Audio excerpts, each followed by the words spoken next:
Starsky? Starsky, this is your conscience speaking. Have you been a naughty boy?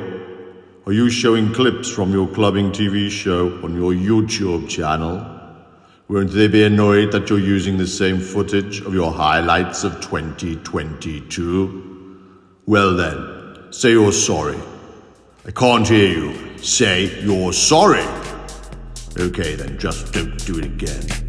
So yeah, this includes a lot of footage from my Clubbing TV show, Highlights of 2022. Clubbing TV, if you don't know, it's broadcast in 90 countries. It's the only TV channel that's dedicated to clubbing.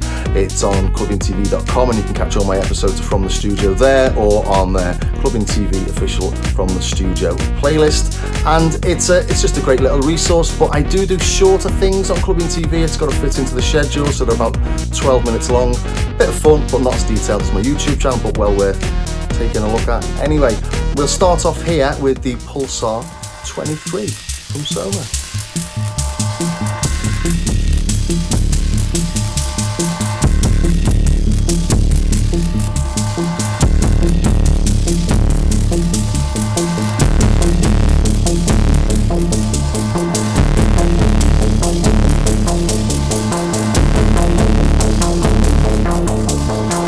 First up, I've got the Pulsar 23 drum machine from Soma, and it's an absolutely magnificent machine, this. If you just look at it, it looks like something from the 1950s. It looks like some sonic super secret that's been hidden in a bunker for the past 50 years. It really has got a life of its own. It's full of character. It's like it's full of character, and it sounds like it's full of character. It's all based on analog circuitry. You touch things and things happen. You've got these crocodile clips. You can add lots of crocodile clips to each of these pins. You can end up with some huge sort of big spaghetti spiral of madness, but everything just sounds really nice. And with even just these 4 voices, you can get really full, rich sounding tracks.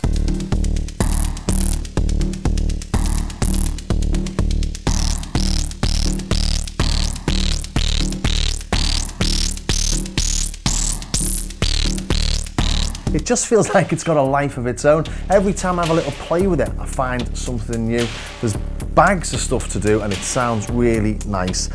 I just can't recommend it enough. It's got loads of connectivity on the back, so you can connect it to MIDI via all these different pins here. You can put MIDI CCs through from your DAW. You can connect it to your Eurorack. You've got individual outputs on the back. You've got a delay. You've got a reverb unit.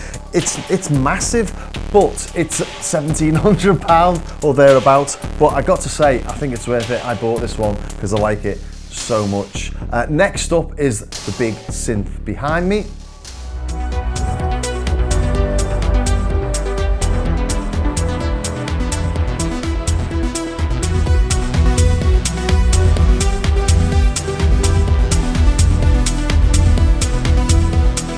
And yes, I realise it's ludicrously expensive at £4,700. Hardly anyone can afford to buy one, but it is a full-on luxury item and it is a bit of synth history, which is why I've pulled it up as one of the highlights of 2022. It's not one of the must-buys. It's not going to be your first buy. It's not going to be for the casual synth user, is it? Or, you know, if you've got a little studio set up at home, you're not going to get one of these. You're going to get one of these if you love your synths and if you've been lusting after an Oberheim for the past 20 years, maybe.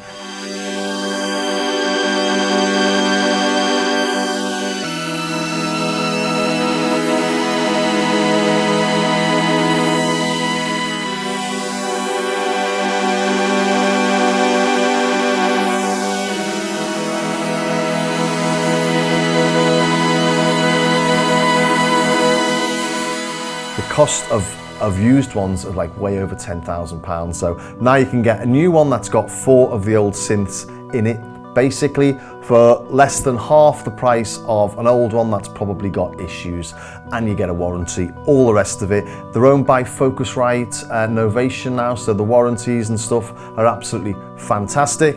So it wasn't a synth that when I first played it, I thought this is a must-have. I played it, I don't like some aspects of it. We've got this page 2 thing that we play with quite a lot. A lot of things are hidden under the hood.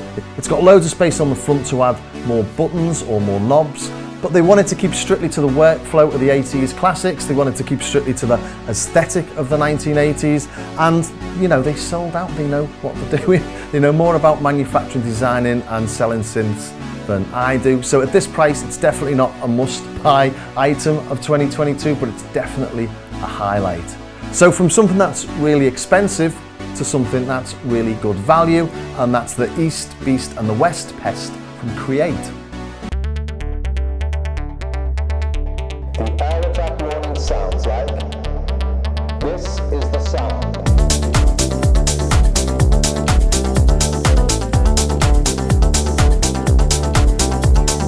And these are just really nice sounding, amazing value little semi-modular units. In each of these you get about 3, I suppose, Pittsburgh modular modules. You've got on this one, which is the East Beast, we've got an oscillator, a filter and an envelope, and on the West Pest we've got an oscillator, a waveform console and a dynamics controller. And if you remember the synth guy from my demo a few weeks ago, you'll know that one's East Coast, one's West Coast, one uses subtractive synthesis, one uses wave shaping, so different approaches and different types of sounds completely from each of them. The West Pest is more plucky and a bit more aggressive maybe. The East Beast is much more lush and get all those analog tones that we're really used to. The East Beast uses subtractive synthesis as made famous by Dr. Bob Moog on the East Coast of the United States in the 1960s and 1970s. The West Pest, on the other hand, is inspired by the work of Don Buchla in the 1960s and 1970s. And yes, you guessed it, he worked on the West Coast of the United States of America. And this isn't subtractive synthesis, this takes waveforms and does crazy sciencey things to them to add harmonics. I told you this was going to be a little bit of a lesson. So these are a definite highlight for me for 2022. And another one is the Cobalt 5S from Modal.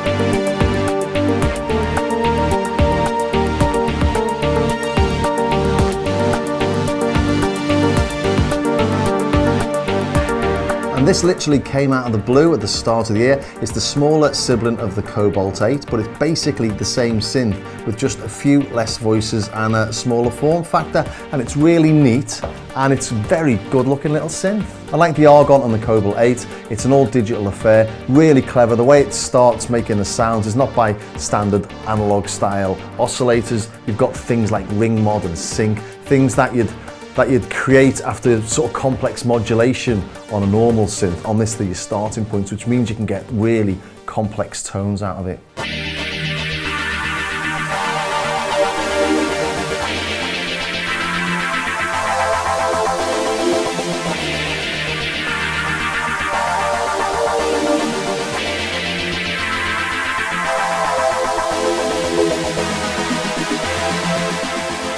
And not only can it do complex things like that, it can do really rich, lush, analog sounding things. It can sound like a great big old synth.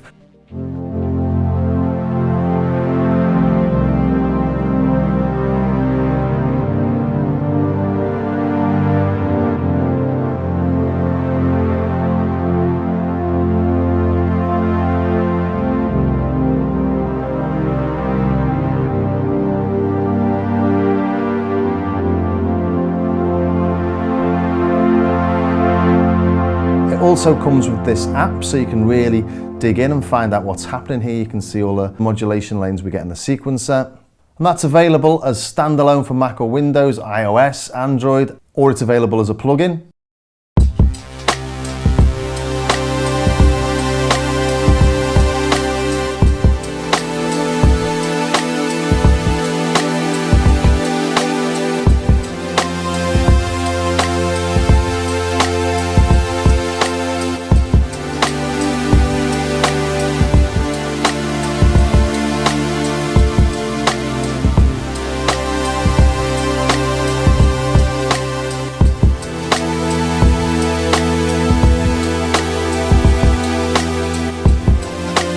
So it's a really super little package all in all. So I've looked at a little digital synth, I've looked at semi-modular stroke modular, I've looked at my favourite drum machine and my favourite big analog synth. Next up is the Polyend tracker, and that's been my favourite little Groovebox of the year.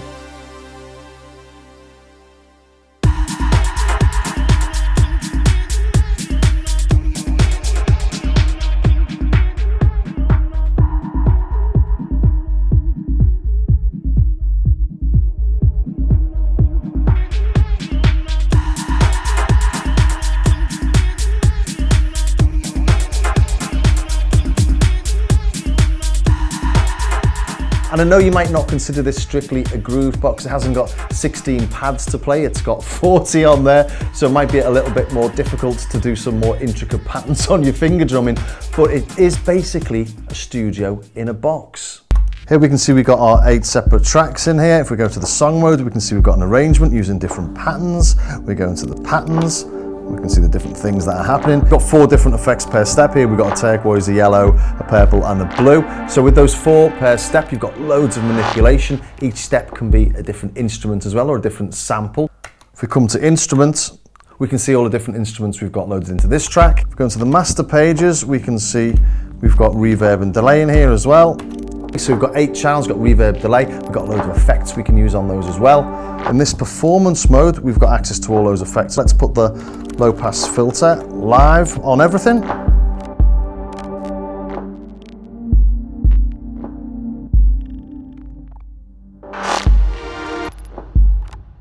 So you've got access to loads of real-time performance controls, but what I really like about it is the fact that it's a tracker. So it's a sort of non-linear way of thinking. These are just numbers. These are just numbers.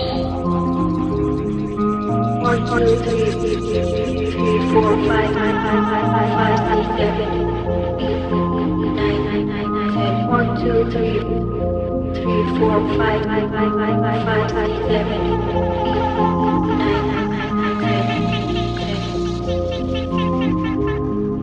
These are just numbers.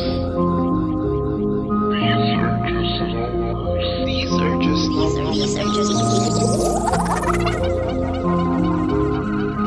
1, 2, 3, 4, 5, 9, 7,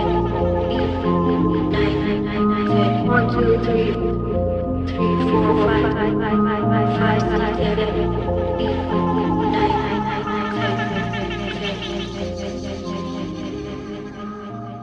It's not the same as working in the DAW, it's not the same as working in your studio normally. It's not difficult, it's just another way of approaching things, which means you do things in a different way, which can never be a bad thing.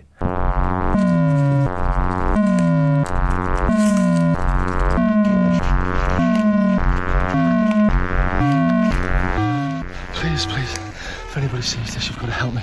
I've got this little synth, it just looked like a little bit of fun, a nice little synth to play with for a couple of hours, but the minute I turned it on, it tried to rip a hole in the very fabric of time and space. It's definitely not benign, this thing. It's definitely not just a fun little toy. This thing is 100% malevolent.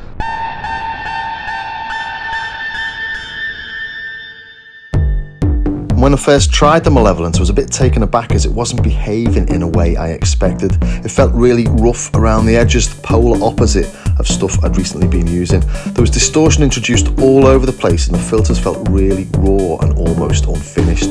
But after playing with it for a while, it all fell into place. This thing does things that a plugin can't. It does stuff that the bass station or monologue can't.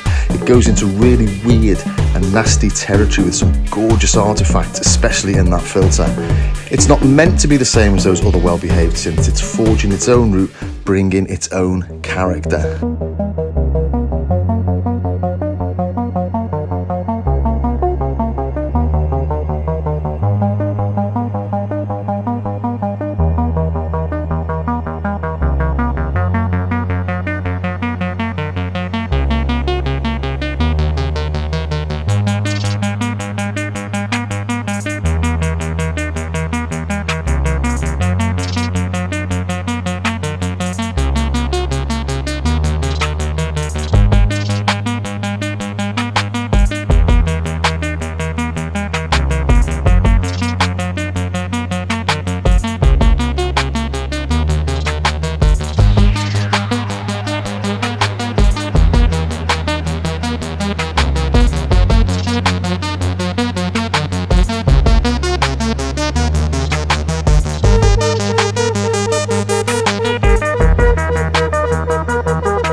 So yes, it can also play nicely with Eurorack and can sound as sweet as you want, but it's the darker side of its character that really appeals. Then next up is the LRX02 from Erica Synths, a lovely little drum machine that's almost a complete techno setup in a tiny box. It's an all-digital affair with loads of MIDI control, plenty of modulation and onboard effects, and it's super portable. It always seems to build really nice textures, and it feels like it's a coherent instrument rather than just a source of individual drum sounds.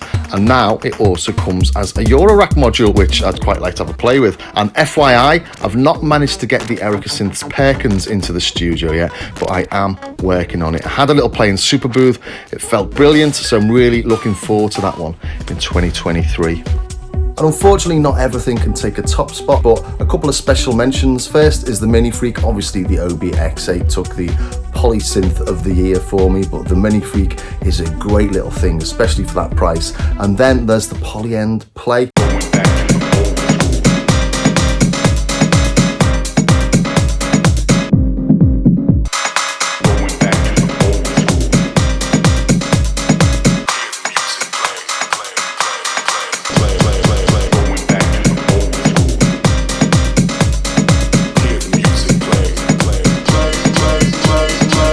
Put the tracker in this because I've played with it more, but the Polyend Play I'll be playing a lot more in 2023, so maybe that'll sneak into 2023's list.